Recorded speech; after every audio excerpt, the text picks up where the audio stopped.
sports to normal uh, not gymnastics, normal Winter Olympic sports. Yeah. We're live, guys. It is Tuesday, February 10th, the year of our Lord 2026. And I woke up this morning at 2:55 a.m. And because I'm jet lagged and my mind is very full, and I forced myself to go back to sleep until 4. But I have been lying in bed for the last 4 hours, sipping coffee and editing stuff. Oh my. Wait, show it again. It says too long dog. Yeah, that is a dog that is too long. And I am wearing a sloth shirt today because I am slowly easing myself back into dog shirt territory. The sloth shirt is an honorary dog shirt, and folks, uh, the sun is shining, the birds are chirping. It's going to be a great fucking day, and you are watching Dog Shirt TV. It is a goddamn revolution in morning television, and we have today one of the very few guests who always wears a dog shirt on Dog Shirt TV, which I think is the standard that everybody hears on this show needs to follow. And I invited Emily Hogue on the show because today, I mean, she's welcome anytime. She's really gonna. I think I might add her to the co-hosts list serve.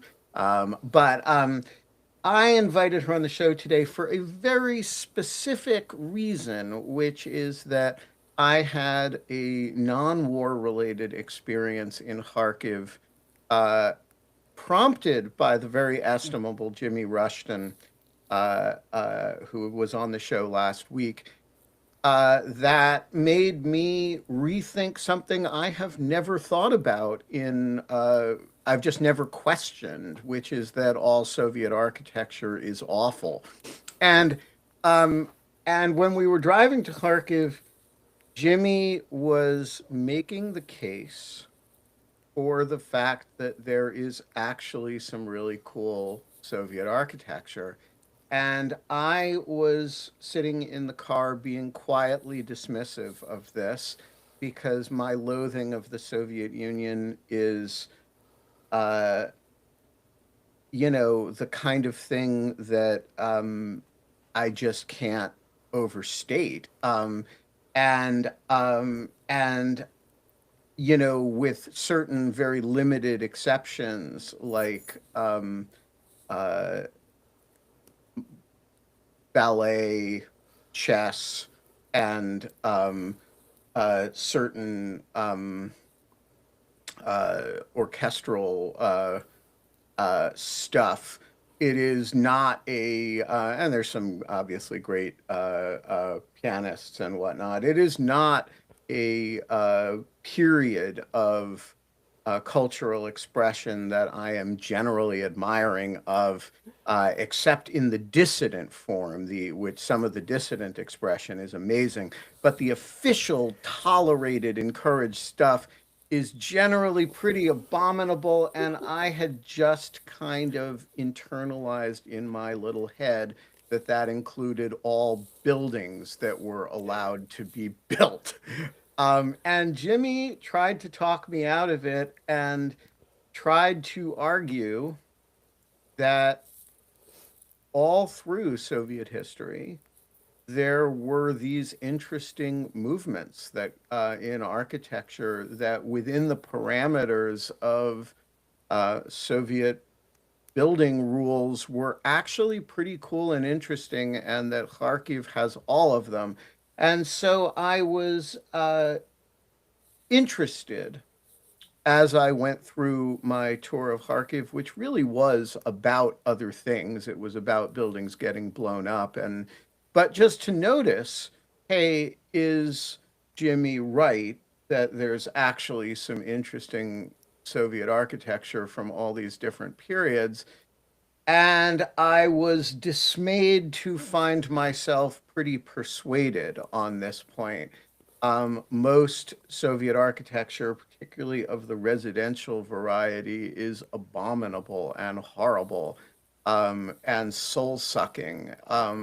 But there are these movements in it that are kind of interesting. And so I thought, who do I know who's kind of an enthusiast of Soviet era aesthetics in a not entirely, but mostly ironic way, and who's not an apologist for Stalinism, because I don't have apologists for Stalinism on the show, but who could kind of talk to me about what is going on in some of these movements. And I thought, I know exactly the person, because when I sent her and the my Kharkiv photo essay, the first line I got back was something like "much love for Kharkiv aesthetic vibe," and I thought this is the person I want to talk to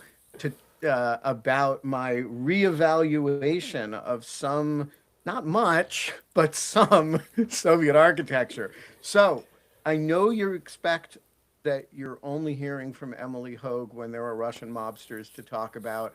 Nobody is going to get shot to death in the Tiergarten or murdered brutally on the show today. We are going to talk about buildings, and we might talk about some other stuff too. I'm not really sure, all of which is a 7 minute long way of saying that we are not allowed to have fun anymore. We are allowed to have Emily Hogue back on the show. Emily, how are you doing? I'm doing good. I do want to pitch as an artistic output of the Soviet Union, Soviet film. Also very good. Some of it.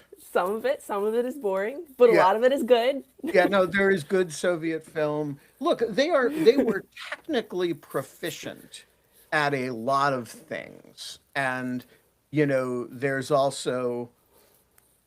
um there's also some great Soviet era fiction, although There's they some very bad Soviet era fiction too. yes, although I mean, they suppressed a lot of it, of course, right? Like, and so it sort of depends. Do you count the great dissident Soviet era stuff um, as uh, Soviet era because it was produced during the Soviet era, or do you consider it something else because it was not the regime, it was done, in defiance of the regime?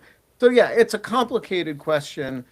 I will confess I have always thought of the architecture as pretty uniformly awful, and I was surprised at how mesmerizing I found some of these buildings. So, um, what is your rubric for thinking about Soviet architecture?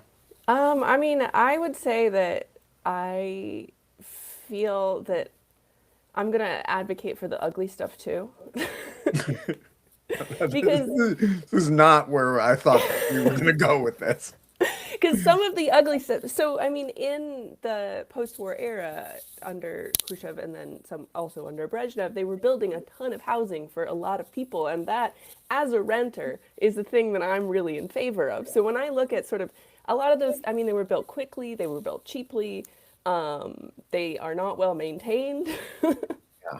And so they do look pretty ugly, but they are also tons and tons of housing with often there's like a park, there's there's a kindergarten, there's a playground, there's a grocery store, and all of that is sort of part of this enormous building project that I think is kind of just like you can think of it as like the 5/1 of the Soviet Union. Like a lot of the time when you look at those here, they're kind of ugly, but that's the kind of place I live in. Right. So, So I like, like them a lot. And honestly, the high rises, I think, if you look at them, if they are not gross, which they often are because of like air conditioning units that like drip down them and like poor maintenance and things like that, they are sort of I think a lot of the time things that look kind of brutalist, people think of them as cheap and easy to maintain, and so they treat them as cheap and easy to maintain, and they are in fact some of the hardest buildings to maintain. Like a brutalist building has to be carefully maintained to be beautiful, but when they are that, they are very beautiful. All right, so I want to resist the defense of the Soviet apartment block.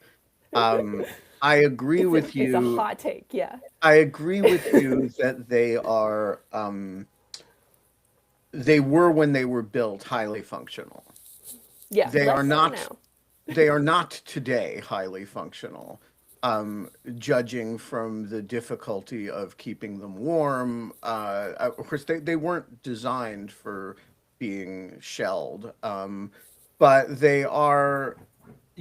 There's a um, uh, there is a uniformity to them. There is I mean, imagine whole cities made up of the FBI building. And I hate the FBI building. I think I only love one brutalist building, which is Which one? The Hirshhorn, Oh yeah. which is a wonderful What building. But about the metro? I yeah, no, love the I like the metro. metro. It's not It's really so a beautiful. building, but I do like that. Look, poured concrete is a cool building material, and I'm not but something about building only with it for entire neighborhoods and then not maintaining stuff and not modernizing stuff. And so you have people living um in these incredibly monochrome um 50s, 60s, and 70s era blocks. And I don't have a lot of, but like nothing about that aesthetic appeals to me at all. And I do think there are places in the world that in the same time period, facing the same pressures, um, built much better residential housing for large numbers of people. So, I'm not in deeply in love with the aesthetic of Tel Aviv, but it's a similar problem that they dealt with, and it's much prettier than, um, you know.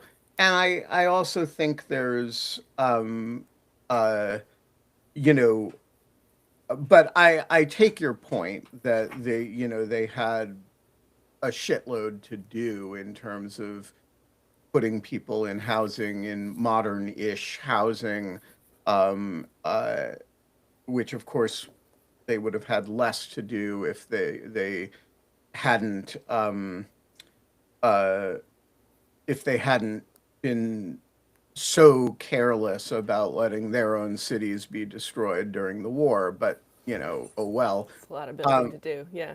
yeah, they had a lot of building to do, and some of that was their own fault.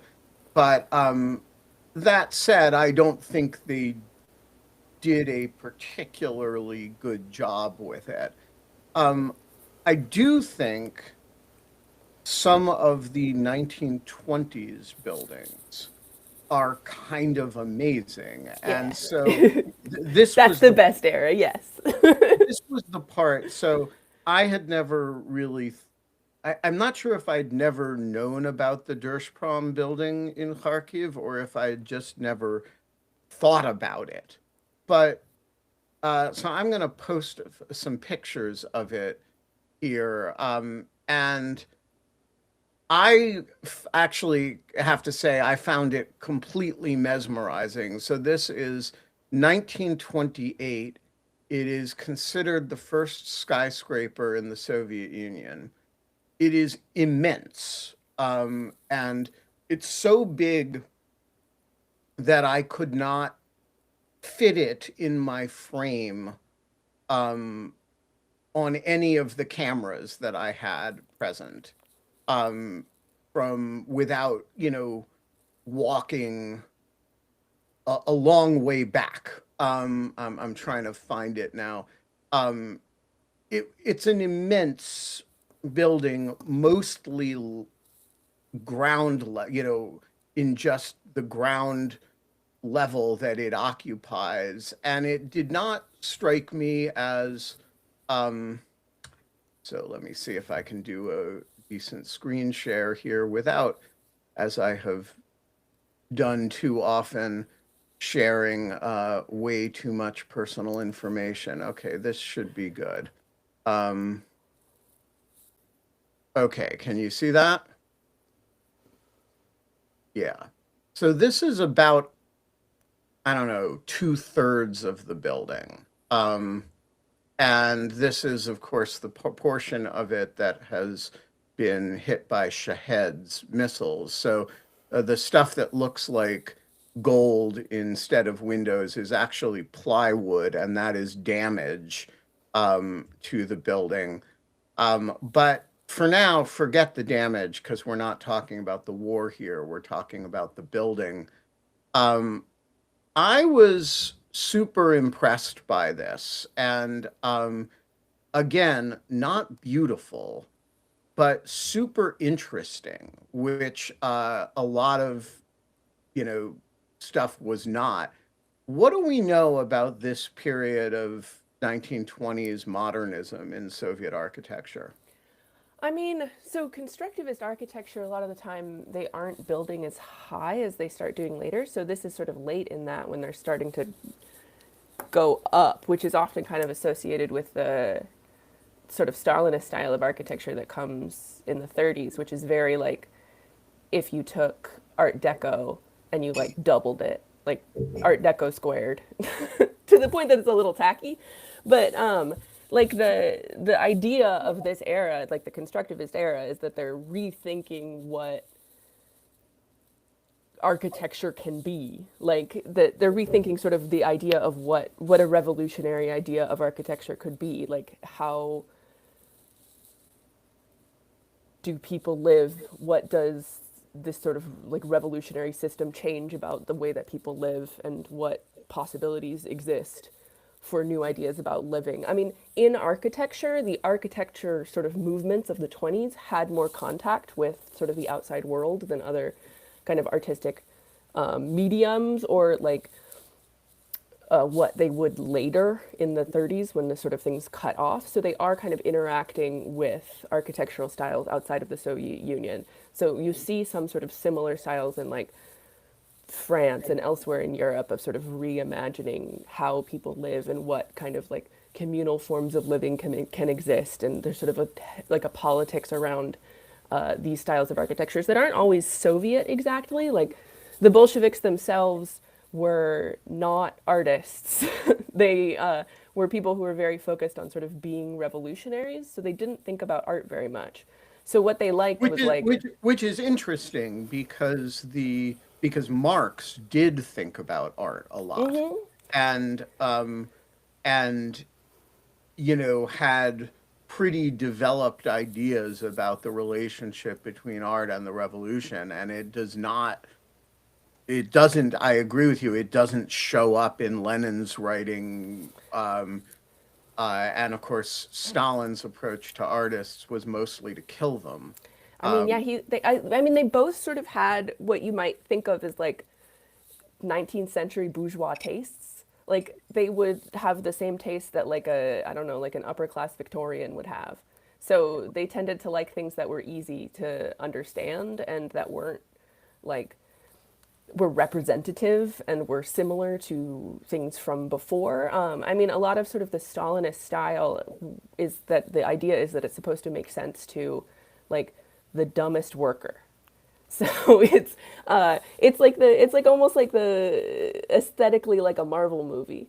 Like right, it's right. the lowest common denominator, easy to understand, simple, artistically not like particularly interesting because it's not supposed to be. For Lenin, it's just kind of like that's his taste, and they didn't really control art until the 30s. They kind of let it do its own thing, even though it was often not really aligned with what they wanted. They would be like, "Can you make a statue of Marx?" And like the artist would be like, "But what is a statue? What if it wasn't of Marx? What if it was like a pile of garbage?" And they'd be like, "Please just make one of Marx." And what So it's but not like, yeah, but this is not 19th century looking. If I had to compare this to anything, it would be yeah, to yeah. Italian futurism which is of course contemporary with this, but is associated with fascism. Yeah, so it's constructivism and futurism and these sort of movements. I mean, I'm not an art historian, but they do sort of come from the same roots. Like there is a Soviet style of futurism as well that again is not exactly aligned with the Bolsheviks, though is on tends to be in the 20s sort of a fellow traveler, I guess. Like they are interested in the revolution, they are kind of working alongside the revolution, and the revolution is important to what they're thinking, and they're trying to create a sort of new idea, a revolutionary idea of culture that isn't exactly Bolshevik, but isn't exactly not. And so they have contact with other architects and other artists who are thinking through sort of changes related to modernism, who are rethinking what art can be, especially in the aftermath of World War One, where everything changed essentially, and I guess in the aftermath of the like invention of photography, where art has changed dramatically since then. So they're rethinking alongside other sort of European styles of architecture what architecture could possibly. Oh boy.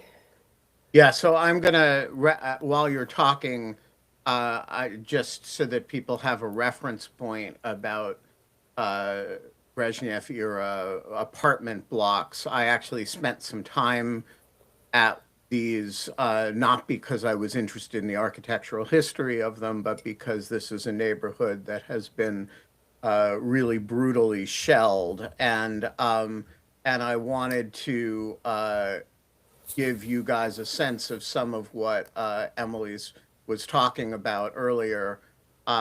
This is, these are, you can see both the very functional quality of it, but also that each of them has a little park, right? And there's I was really kind of unduly fascinated by the contrast between destroyed buildings and playground equipment, some of it damaged.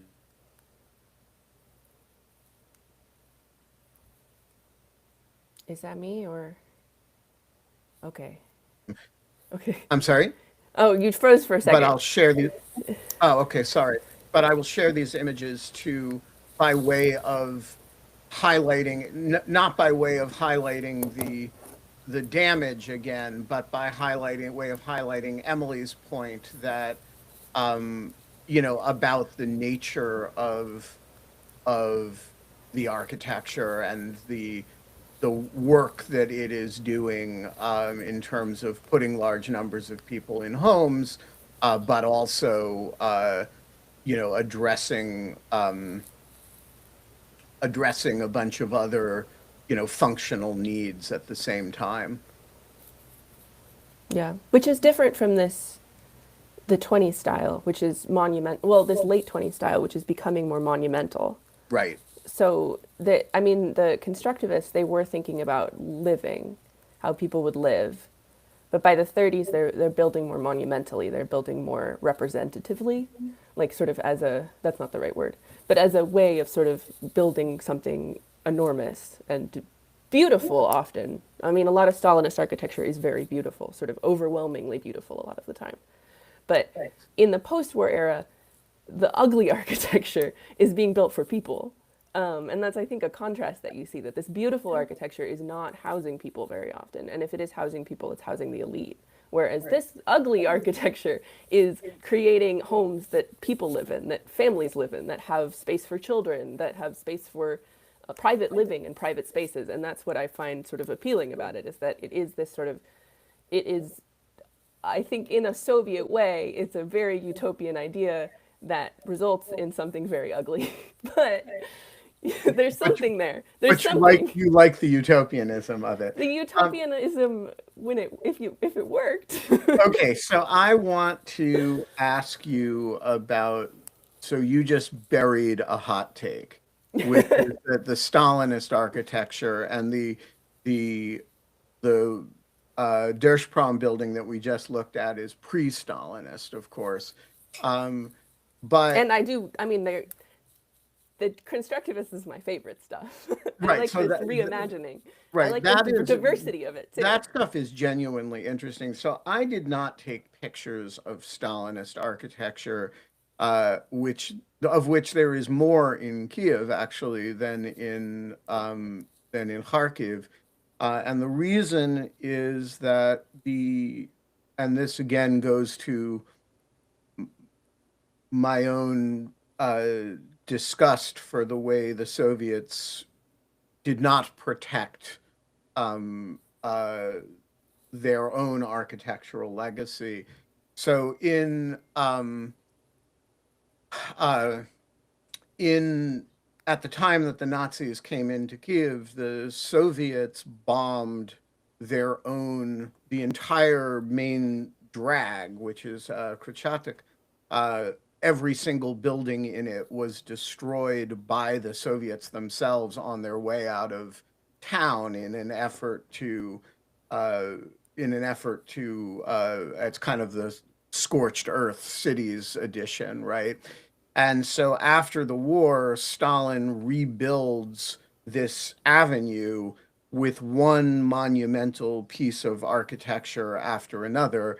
Most of them are now fancy department stores, and it's a weird combination of sort of Stalinism through the lens of modern capitalism, but I find them repugnant, and I am I think it's a it's an awful period, and I can't tell if that's an aesthetic judgment divorced from the murderousness of the regime and kind of what that period represented, or whether it's just an aesthetic judgment. So I was surprised just now to hear you use the word beautiful.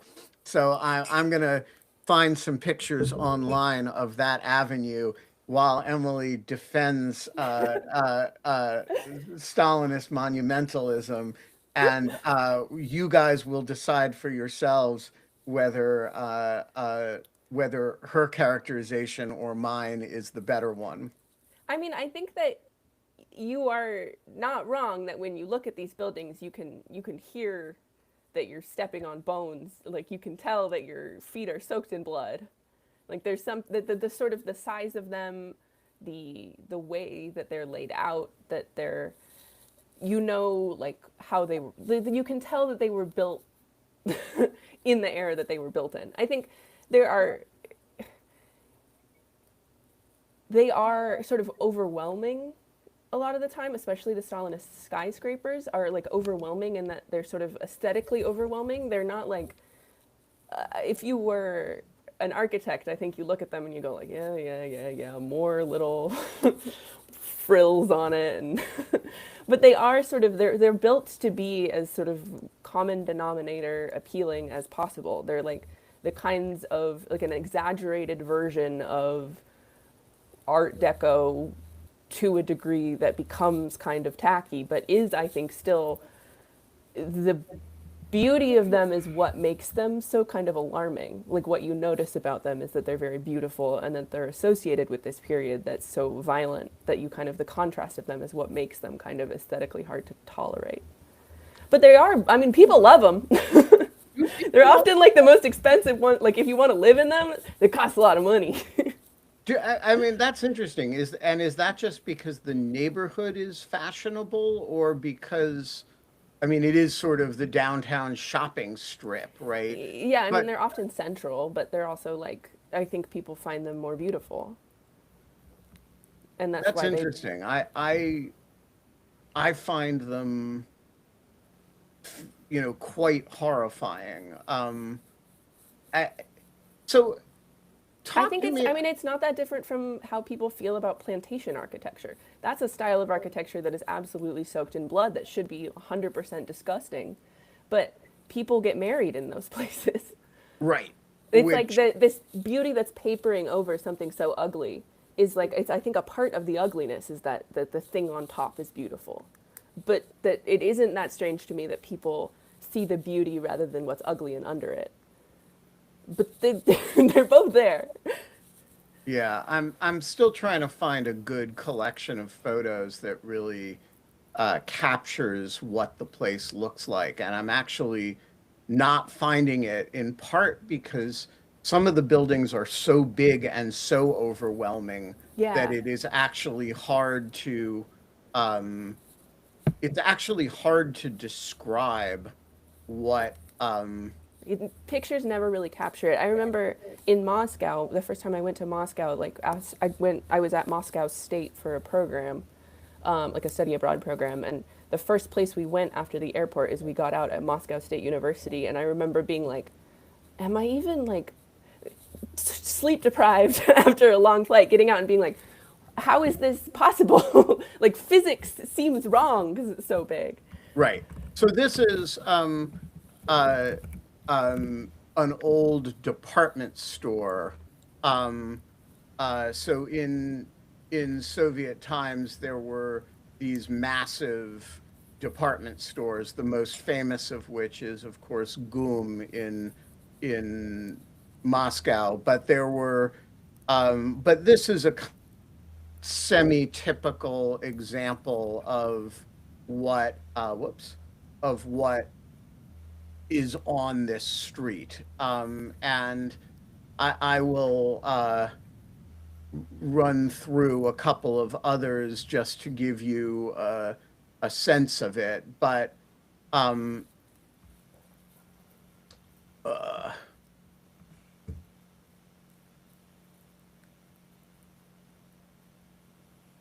let's see.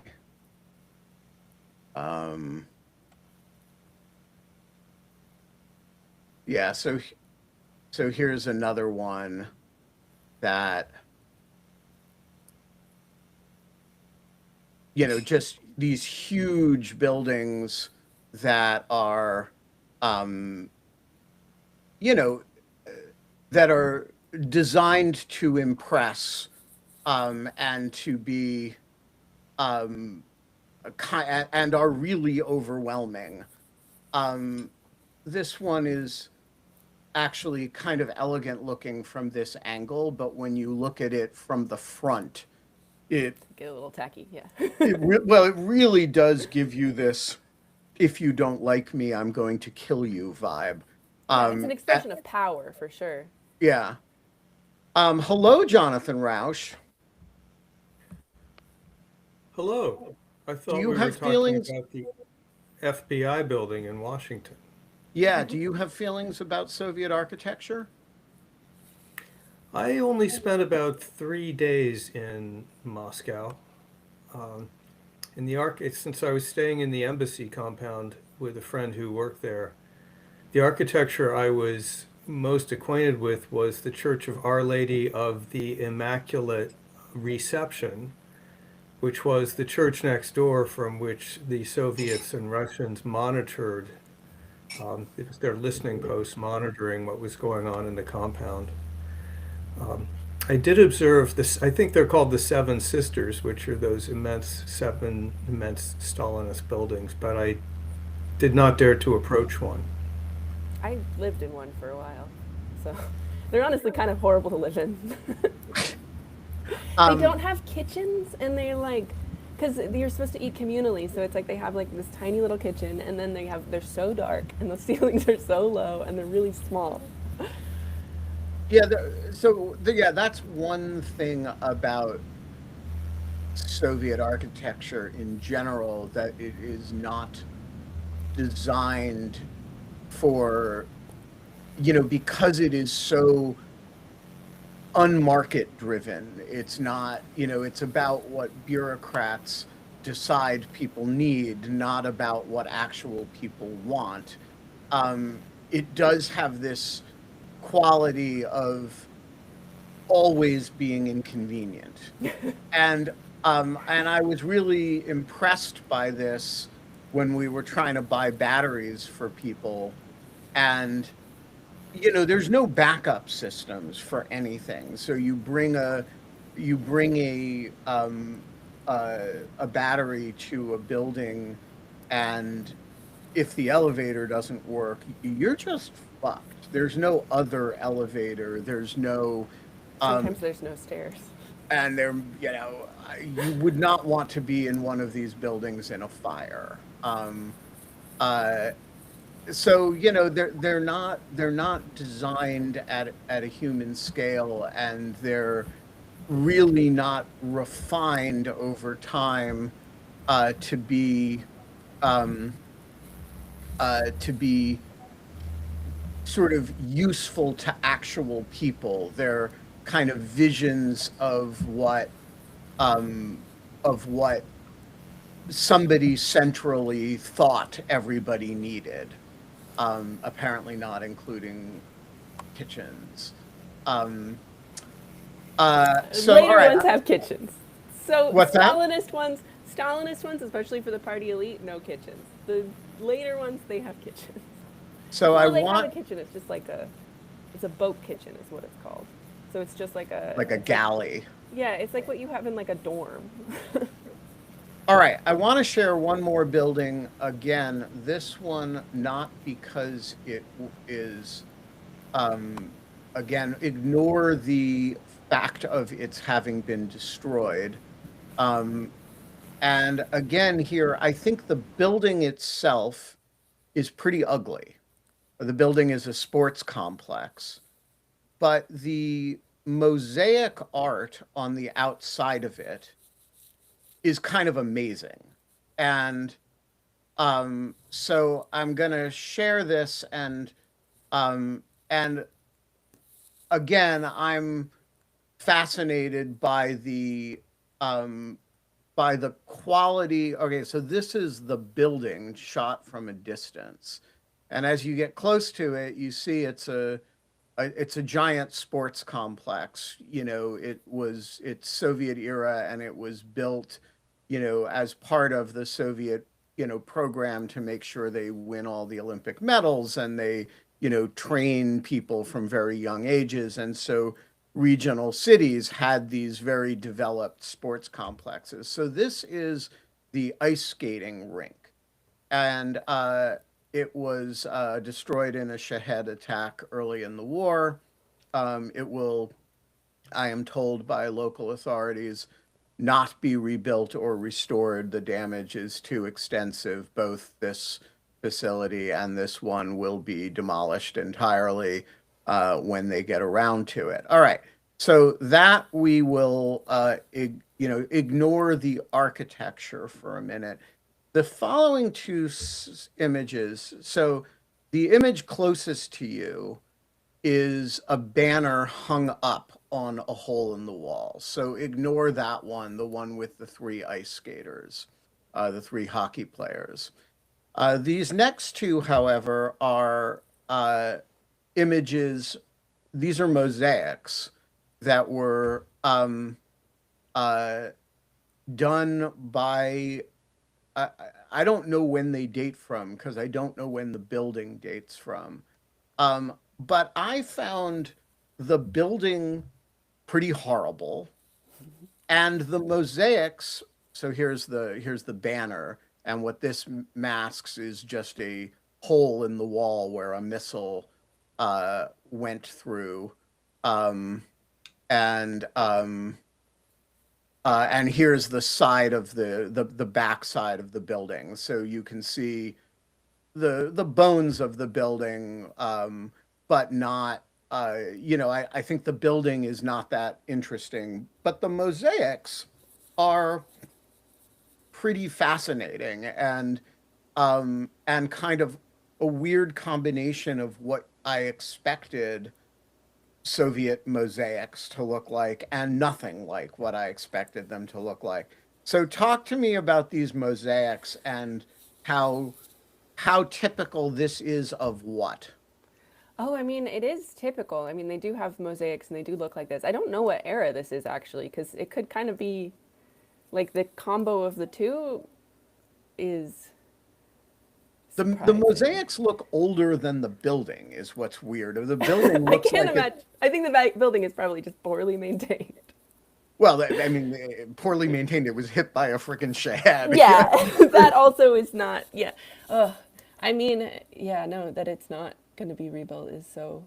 There's so much the sort of cultural heritage of Ukraine just gone. This is so interesting and it's so sort of unique. And I don't really. I don't actually know quite what era it is from. I mean, the mosaics are sort of a common part of building in the Soviet period. There is sort of a period of mosaics of the 30s, and then there's a sort of a period of mosaics of the 60s and 70s. And think, I would guess that this is later because of the building looked 60s to me. Yeah, I would guess Again, it was. I'm looking at we're looking at the skeleton of the building, not at the building itself, and I haven't pulled pics of it.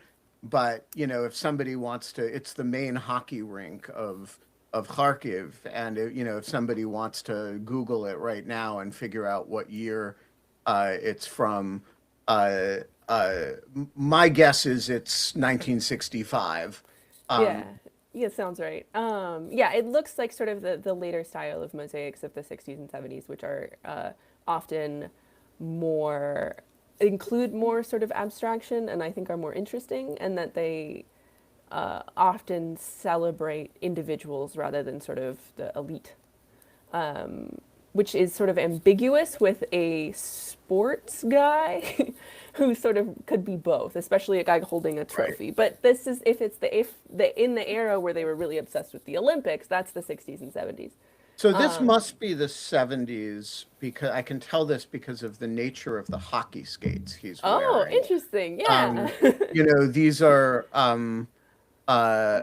this is not a style of hockey skate that exists in the 50s or 40s. Yeah, then probably Where the 70s. Yeah. so I think it's like a 70s retro vibe thing going. Yeah, I mean, this is like the sort of the arches, the complexity of it. 60, it was built in 60. Yeah, that makes Yeah. sense. 1960 post-war is what I would guess.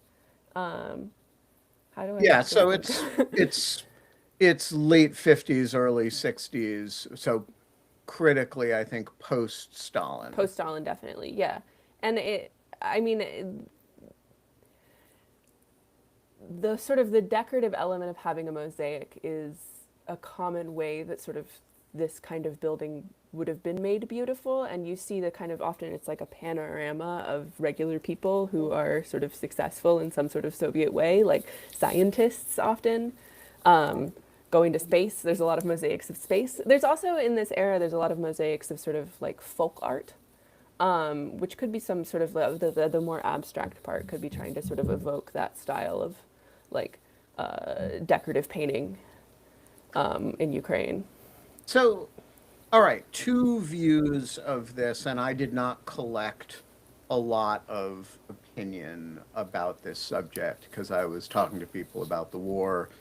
But one is a kind of visceral hatred of all things Soviet architecture, and you hear this all the time that they destroyed a lot of Ukrainian buildings. It's part of the cultural genocide, and they replaced them with these monstrosities.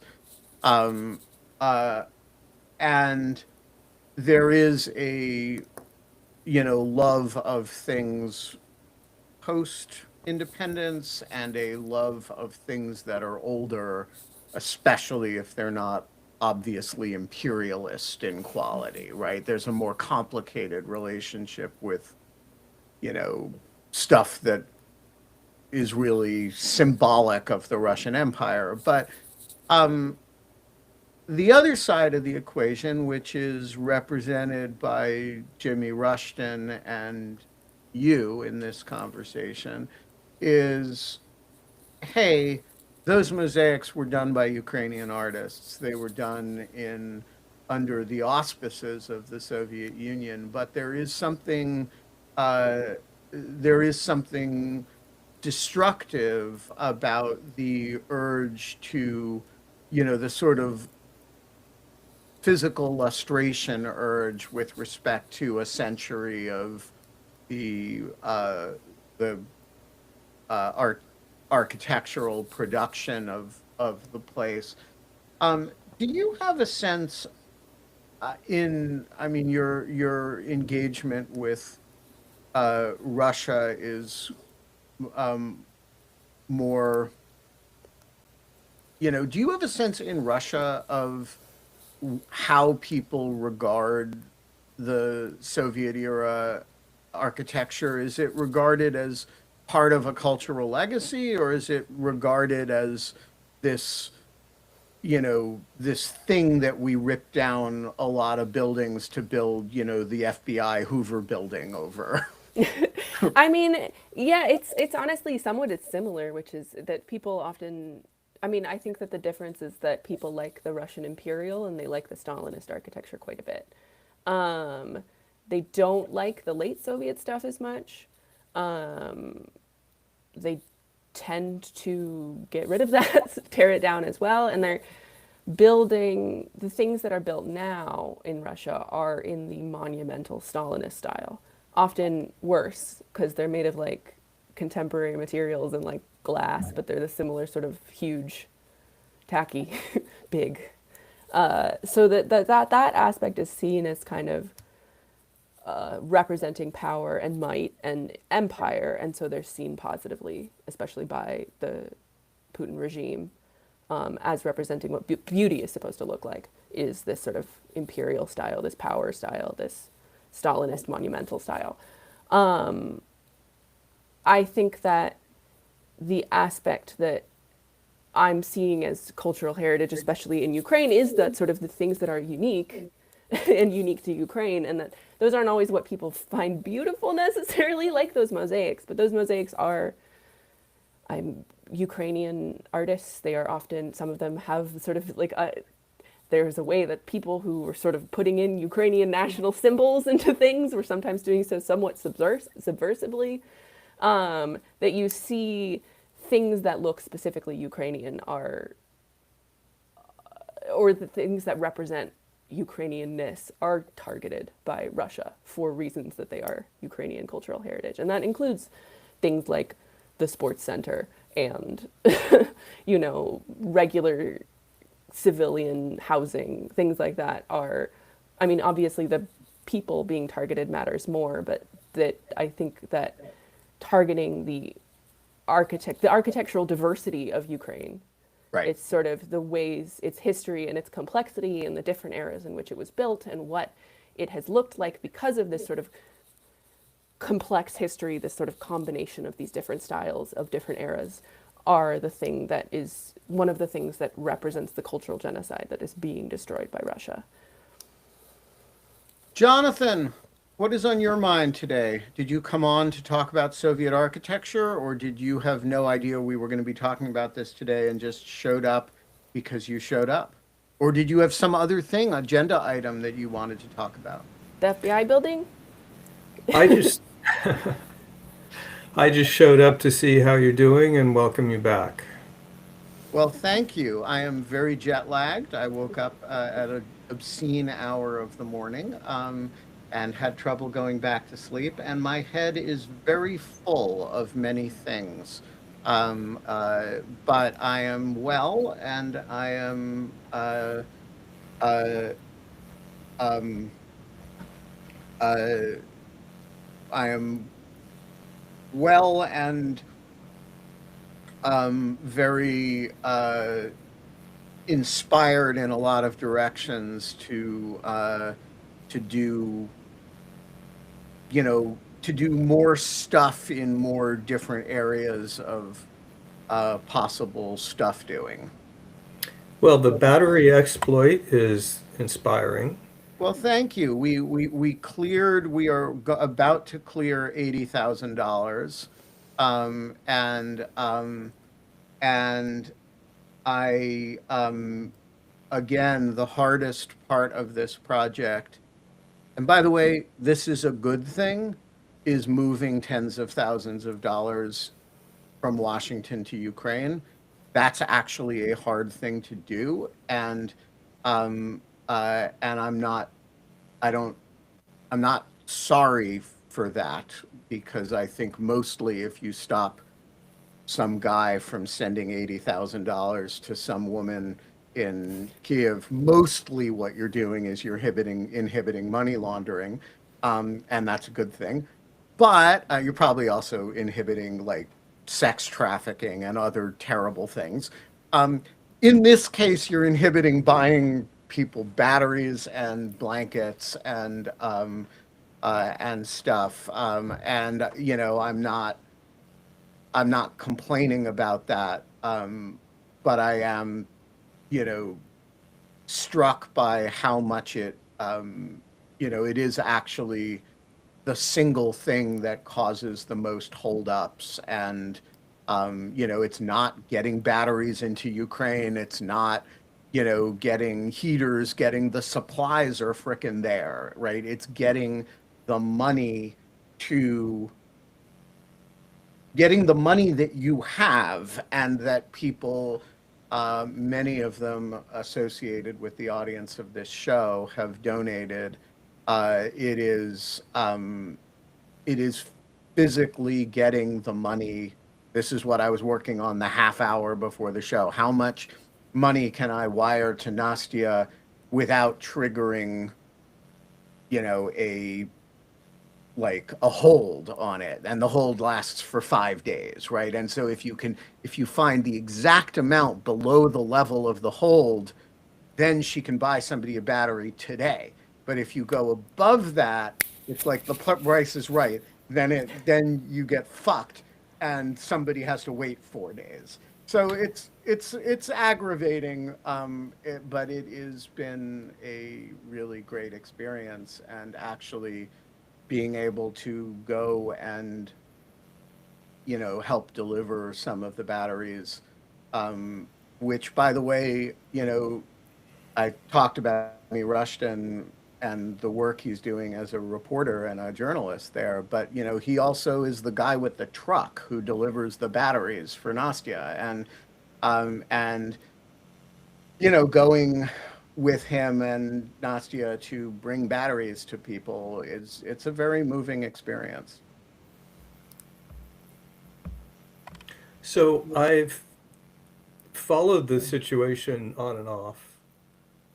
Haven't read every post, but here's the impression I've received from you and from others. First, Ukrainians, even in the big cities now, are suffering from quite severe hardship. Yes. Second, and are lying about it to diminish the hardship.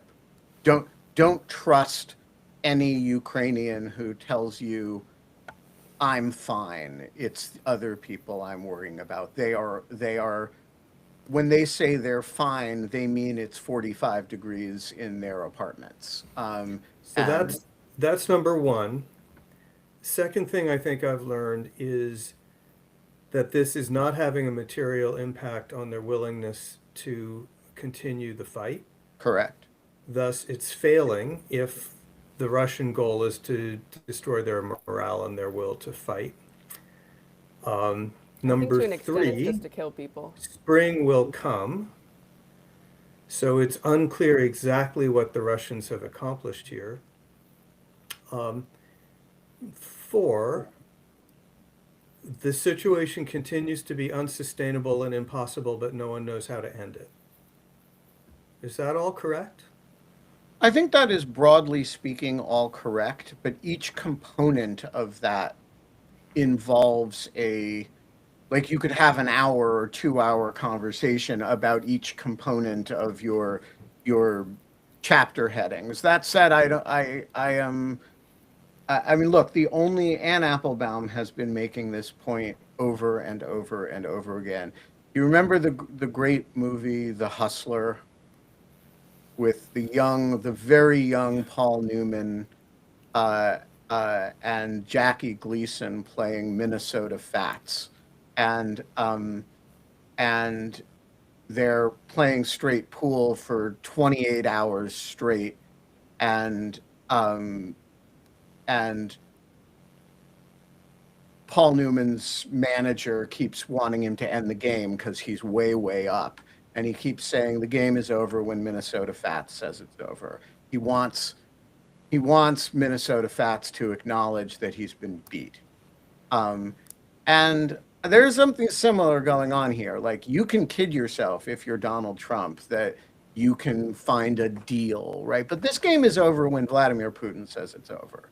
and there is no constellation of facts that makes him unable to continue the fight. What there what there is a constellation of facts that make him unable to continue the fight in a fashion that's even minimally productive. And we're fast approaching that point. I mean, the speed of Russian advance in, along the front is very, very slow, and they're killing very large number of their own people to make tiny, tiny marginal advances. But, as Gordon Liddy said about the pain associated with holding your hand over the flame, the trick is not minding, right? And he really doesn't give a shit. And so I don't think there is much. I don't see what the mechanism is by which, Minnesota Fats says the game is over. And so I think the Ukrainian response to that is, we need to dig in for the long haul. And by the way, we're not talking about 2 years ago, we were talking about, okay, the US will pump enough money and arms and stuff in so that a Ukrainian breakthrough could happen. That's not gonna, we're not talking about that anymore. We're talking about when and how and whether we're going to abandon them entirely, right? And we're in the extortion phase of this game in our relationship with them. So I don't think there's really any, it's very hard for me to see how either side achieves a breakthrough. And yet we know that at some point something will change. But it appears that this is a situation of a ball balanced on a ledge, which could fall in any of a number of directions, and there's nothing to be done except await the contingency of history. Something will happen, but we don't know what it is. Is that Well, I I mean, don't. it's headed. Go ahead, Emily. I was going to say that there is no sort of victory condition for whatever they claim to want. None of it is possible. It doesn't make sense. They want Ukraine to just not exist and not mind, and for things like that to happen that can't ever happen. So there is it's a matter of time before this fails for Russia, and it will fail in, I think, a catastrophic direction. It's just when, how many people die before that happens is, I think, the question. And that there's ways to put pressure on Russia. There's more sanctions, that they're increasingly becoming kind of a vassal of China, which they don't want to be. Their things are making less sense. It's just that it's slow, and it's not necessarily a concern yet. They're easily able to ignore what's happening, what the problem is, and it's immensely destructive to actual Russia. And at some point, the bill comes due, and at some point, everything that they're putting off until tomorrow will become a problem. And that will happen before Ukraine just sort of ceases to exist and everybody becomes Russians and they all acknowledge that Putin's insane version of history is true or whatever, because that isn't a thing that could ever happen. Well, it seems to me that the key factor on Ukraine's side is its will to fight. And that Putin is betting that at some point that will collapse. They'll have had enough, or their economy will be so weak, or so many people will have fled the country that they'll be unable to sustain the fight and just collapse. But I gather from Ben that that's not imminent. And I gather from you that it's never going to happen. I mean, even in those circumstances, I don't think Ukraine will cease to be Ukraine. I don't think that could ever happen, that Ukraine would simply cease to be Ukraine. If the absolute worst case is where the will to fight is diminished and people have to stop for a while, but even then they don't stop being Ukrainians, and that is still a fight against what Russia wants. It would still fail. They still can't do what they want to do. It's still just an impossibility. It was always sort of a stupid impossibility that makes no sense. It's just pure destruction, as much destruction as they can do. We got to wrap, but I want to address a question that has come up in the chat, which is about the tax status of the $80,000 that people have sent me. I will say the following about it. My position is that I run a business, and that business is called Dog Shirt Daily. And every single one of those transactions is income to Dog Shirt Daily, and every single one of the expenditures is a cost to Dog Shirt Daily. And therefore, I expect Dog Shirt Daily to have $80,000 of additional income and $80,000 of additional cost this year. And therefore, I expect that none of it will be taxable and none of it will be considered gifts. That said, if the IRS disagrees with me about this and I have to pay taxes on that money, bring it on. I'm okay with that. And I have actually have no, like, if they want to audit me and look at all the receipts and decide that this was income that I decided to spend this way, I will live with whatever the government decides in that regard. I do want to say to the IRS that I will publish every communication. If they take that position, I will make very clear, very publicly that that is their position. Folks, we are going to wrap. We're going to be back tomorrow. We're going to be shifting gears over the next few days away from Ukraine and back toward the situation at home. Got a lot of stuff to talk about there, and I am slowly digging out and reacclimating myself to the horrific situation here, where we have our own brutalist buildings that we have complicated relationships with. And yes, Andrew, so a couple things on the Mara Book Club. Sorry, we're running a couple minutes over. The Corey Shockey is joining the Mara Book Club on Sunday, and I will schedule the next couple of meetings of the Mara Mini Book Club to discuss Platonic dialogues with Andrew over the next couple weeks. Folks, we're going to be back tomorrow. Be well. Stay cool, but not cold. Keep the faith and pray with a raised